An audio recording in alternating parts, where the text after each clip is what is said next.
Hello बच्चों। आज जो कहानी मैं आप सबके लिए लेकर आई हूं उसका शीर्षक है नीलकंठ दादा। कुछ देर पहले वर्षा होकर रुकी थी। आकाश में इंद्रधनुष निकला। शीतल वायु बह रही थी। वृक्ष नहा धोकर हवा में अपने पत्ते हिला हिलाकर मानो नाच रहे थे। अभयारण्य में चारों ओर हंसी खुशी का वातावरण छाया हुआ था। जीव जंतु इधर उधर से निकलकर घास के मैदान में इकट्ठा हो रहे थे। मन्नू मोर, कल्लू कौआ, मंदा बत्तख, लालू खरगोश, कन्नू केंचुआ तथा अन्य अनेक प्राणी वहां आ गए थे। सभी आराम से बैठे बतिया रहे थे कि तभी सहसा मन्नू मोर की निगाह इंद्रधनुष पर गई और वह नाच उठा। थोड़ी देर नाचने के बाद फिर अपनी जगह पर बैठते हुए कहने लगा, यह इंद्रधनुष भी मेरी ही तरह सुंदर है। अब कल्लू कौए से कहां सहन होती उसकी बात। वह तुरंत बोल पड़ा, केवल पंख ही तो सुंदर है तुम्हारे, कभी अपने पैरों की ओर देखा है? वे कितने भद्दे और बदसूरत हैं। मन्नू की आंखें गुस्से से लाल हो उठीं। वह कड़क कर बोला, चुप रह वे काले कलूटे, तू मेरी सुंदरता देखकर चिढ़ता है। मन्नू को इतने पर भी संतोष न हुआ। उसने जाकर कौए की पीठ पर जोर से अपनी चोंच से नोच लिया। यह देखकर मंदा बत्तख को अच्छा न लगा। वह कल्लू के पक्ष में बोलने जा ही रही थी, पर कल्लू 4 दिन पहले उससे लड़ चुका था। इसलिए वह सोच रहा था कि मंदा भी मोर की भांति अपनी सुंदरता पर गर्व करते हुए उसे जली कटी बातें सुनाएगी।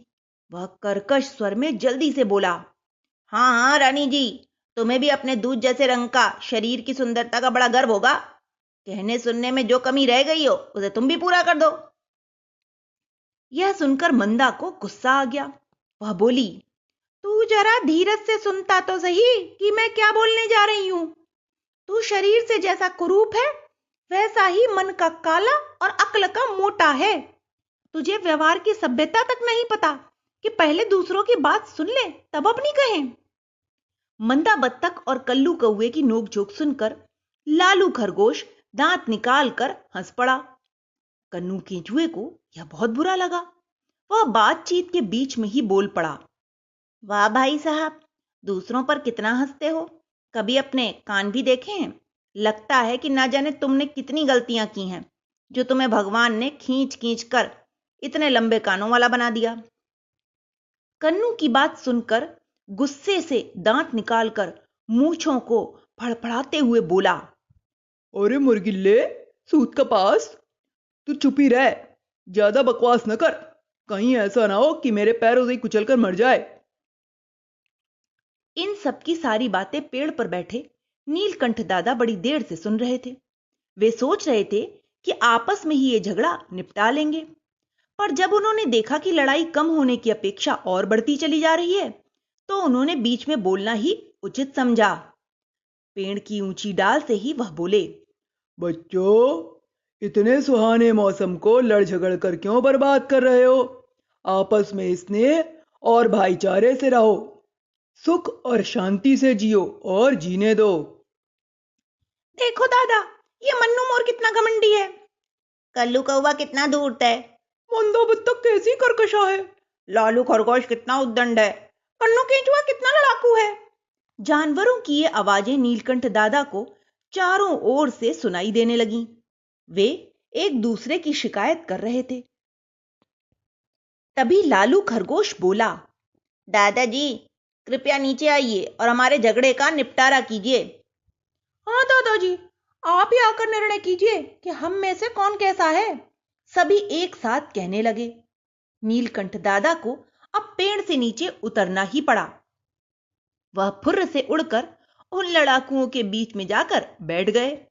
बड़ी गंभीरता से वह उन सबको समझाते हुए बोले, बच्चों, एक दूसरे के दोष ढूंढने से क्या लाभ होगा? अच्छाई और बुराई तो सभी में है, स्वयं हम में भी है। दूसरों के तो तिल भर दोष भी हमें ताड़ के समान दिखाई देते हैं, परंतु अपने बड़े से बड़े दोष को हम देखते हुए भी नहीं देखना चाहते। सोचो, जितना समय हम दूसरों पर दोषारोपण करने में लगाते हैं, उतने समय में यदि गंभीरता से अपने दोषों पर विचार करें उन्हें हटाने की कोशिश करें तो हम कितने अच्छे बन जाएंगे। अपनी बुराइयों को दूर करना, अपने आप को अच्छा बनाना हर किसी का पहला कर्तव्य है, पर हम यहीं प्रमाद कर जाते हैं। हम तो दूसरों के दोष ढूंढ ढूंढ कर निंदा, चुगलखोरी, झूठ और लड़ाई के दुर्गुण और अपना लेते हैं। नीलकंठ दादा की बात बिल्कुल सही थी। उसे सुनकर मन्नू, कल्लू, मंदा, लालू और कन्नू अभी सभी की गर्दन शर्म से झुक गई। दादा फिर बोले, बुरे की बुराई करके हम किसी को सुधार नहीं सकते। दूसरे की बुरी आदत को हम स्नेह और सद्भावना और सद्व्यवहार से ही छुड़ा सकते हैं। दादाजी बिल्कुल सही कह रहे हैं आप, मन्नू मोर बोला। शरीर तो भगवान की दी हुई देन है। हमारा कर्तव्य तो यही है कि हम अपने गुणों से सुंदर बनाने की कोशिश करें, अपने ही गुणों और कर्मों और स्वभावों का परिष्कार करें। कल्लू कौआ कहने लगा, कल्लू भाई, तुम कितने अच्छे हो। अपनी रोटी मिल बांट कर खाते हो। लगन और धैर्य तुम्हारा सबसे बड़ा गुण है। किसी काम में असफल होने पर भी निरंतर प्रयास करते रहते हो। अंत में सफलता पाकर ही चैन लेते हो। तुम्हारा यह गुण काक चेष्टा के नाम से संसार भर में प्रसिद्ध है। मन्नू मोर बोला।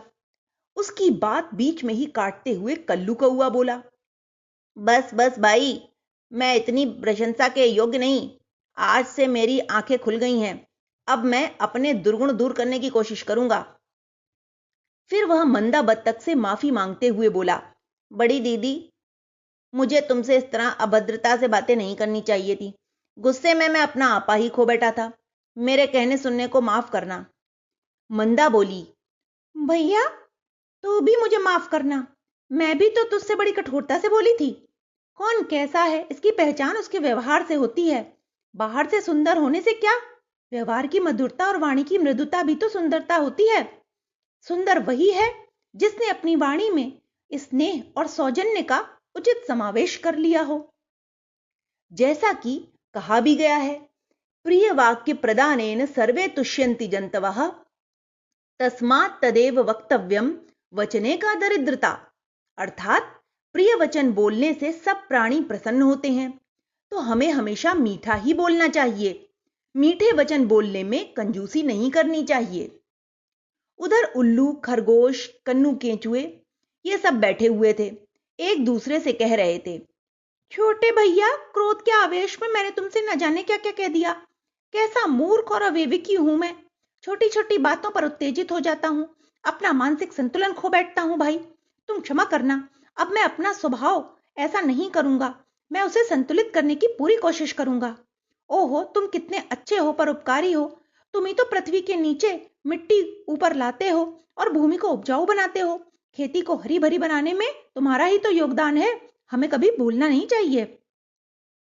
इन सभी की बातें सुनकर नीलकंठ दादा मन ही मन बड़े प्रसन्न हो रहे थे। वह बोले, बच्चों, इस तरह एक दूसरे की अच्छाई देखना और अपनाने की कोशिश करना। दूसरे की बुराई पर ध्यान तो सभी दे लेते हैं, पर हमें उससे बचे रहना चाहिए। कभी किसी की तीखी और भद्दी आलोचना नहीं करनी चाहिए। अपने दुर्गुणों का ध्यान रखना चाहिए।